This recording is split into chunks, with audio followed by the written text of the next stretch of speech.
I cannot afford to rent here anymore. There are no flats available at the moment. I don't have the money to fork out to rent privately. They're part of the so-called race for space. A tiny studio flat, $1,200 a month. A UK rental crisis with fewer homes, more renters, soaring prices. I took it without viewing it because that's the difference between having a house and not having a house. Sky News analysis shows there are a third fewer homes listed for rent than in 2019, with prices up by a fifth. I never thought in a million years I'd be 38, homeless with 2 children. For Eleanor, it means she's priced out, evicted in a few days from her rental in Manchester. There's nothing really in this area, which is going to be a bit of an issue because the kids' schools are in the area, I work in the area.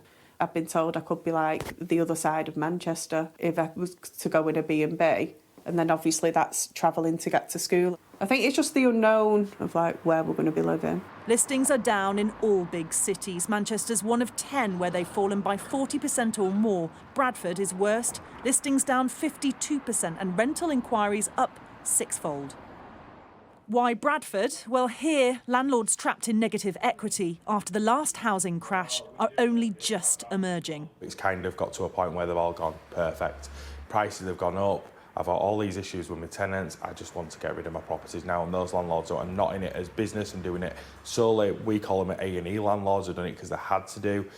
They've sold them off because they just didn't want to do it in the first place, and it's a perfect time for them to get rid now. But it's also about housing supply and demand. Not just here in Bradford, but everywhere. There simply aren't enough homes being built to keep up with the population. In addition, landlords are leaving the rental market anyway due to mortgage rate rises and changes in tax and legislation. And it's led to the perfect storm, leading to higher rental prices and an increasingly competitive market.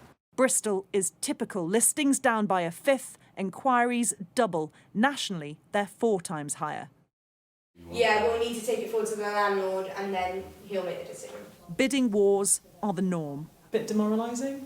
Yeah, a bit demoralising. Very because demoralising. we keep going to places and at the end of the day we're called that maybe we didn't meet up to the requirements they were looking for. It's either they don't want a student or they don't want a couple.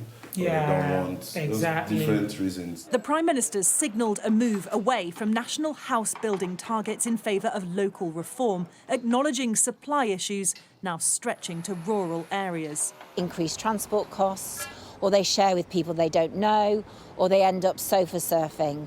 There really is a crisis in our renting system. It's another indicator of why the government needs to build more homes and stick to its target of 300,000 homes a year. Continued rent rises are unsustainable, and if they go on, for many more, the spectre of homelessness will become reality. Adele Robinson, Sky News.